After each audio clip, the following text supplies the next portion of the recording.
जब कांग्रेसी हंसा करते थे अभी कम से कम अर्थी उठाने के लिए 4 लोग चाहिए, लेकिन आप तो 2 ही लोग तो अर्थी उठाने लायक तो लाते।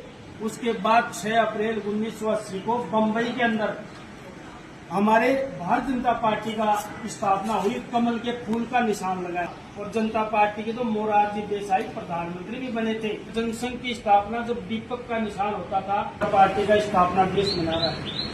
जिस तरीके से हम जन्मदिन मनाते हैं, चाहे बच्चे का मनाए, चाहे खुद का मनाए या परिवार के किसी सदस्य का मनाए, उसी तरीके से आज के दिन 6 अप्रैल 1980 को भारतीय जनता पार्टी का जन्म हुआ था और भारतीय जनता पार्टी के जन्म के दिन पर यानी उसके स्थापना के दिन पर इस भारतीय जनता पार्टी नाम और कमल का निशान 6 अप्रैल 1980 को इस देश को मिला था।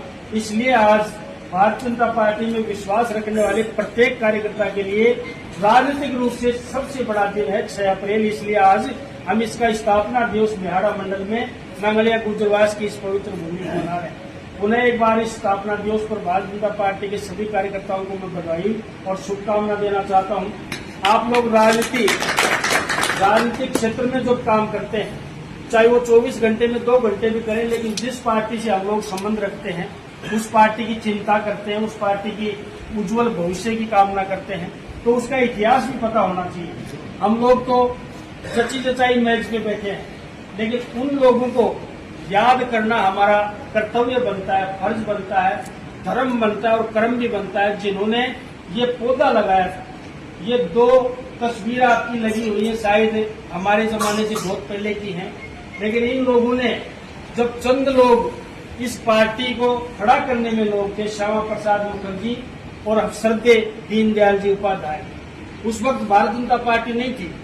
जनसंघ की स्थापना हुई थी। कोई बुजुर्ग हो, राजनीति में इंटरेस्टेड हो, रुचि रखता हो, शायद मुझे नहीं लगता कि जनसंघ की स्थापना जब दीपक का निशान होता था और चारों तरफ देश में कांग्रेस का बोलबाला था, एक ही पार्टी हुआ करती थी, कांग्रेस पार्टी। लेकिन कुछ लोगों को जमा की कांग्रेस पार्टी देश हित में और समाज हित में काम नहीं करती, इसलिए उन्होंने एक छोटा सा संगठन खड़ा किया जिनकी संख्या अंगुलियों पे थी, 10-5 लोग थे, लेकिन उन्होंने एक सपना देखा कि देश में ऐसा दल होना चाहिए, ऐसा दल और राजनीतिक दल होना चाहिए जो सिर्फ और सिर्फ देश का सोचे। और उन्होंने शुरू में नारा दिया था कि पहला देश, दूसरी पार्टी और तीसरा मैं, यानी सबसे पहले जो कुछ करेंगे वो देश के लिए करेंगे, दूसरे नंबर पर अगर कुछ करना है तो पार्टी के लिए करेंगे और आखिरी में कुछ करना है तो मेरे खुद के लिए करेंगे, यानी व्यक्ति के लिए करेंगे।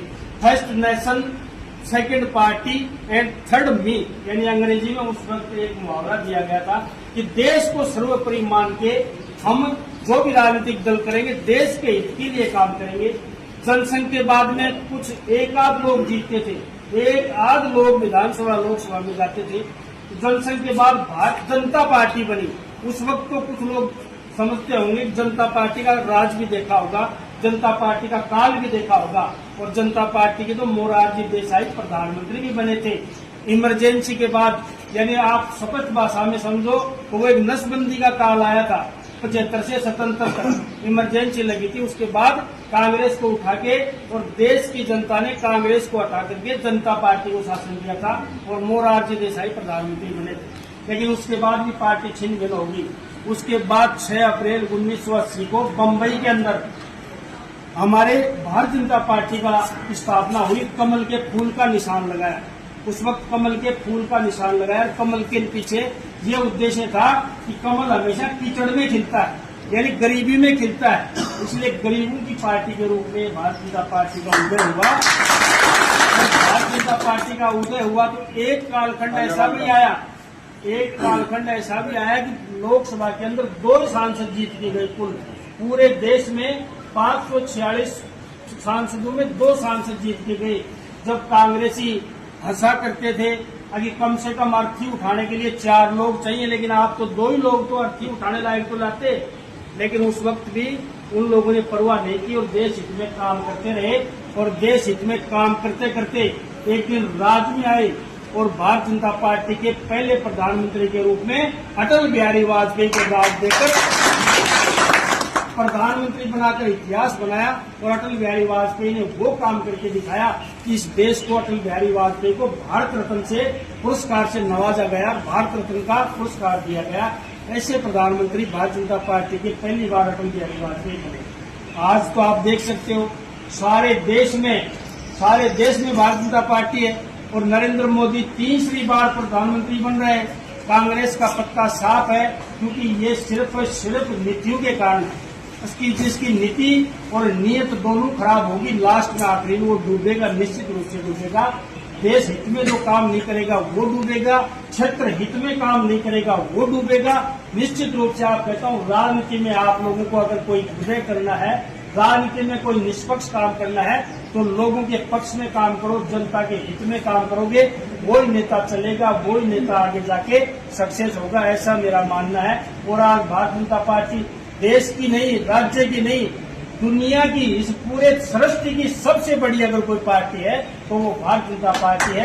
ये इतिहास, आज देश के अंदर भारतीय जनता पार्टी के 13 करोड़ सदस्य हैं। 13 करोड़ सदस्य आज मायने रखते हैं। 13 करोड़ तो इनके कार्यकर्ता हैं, उसके पास जनता कितनी होगी ये आप लोग देख सकते हैं।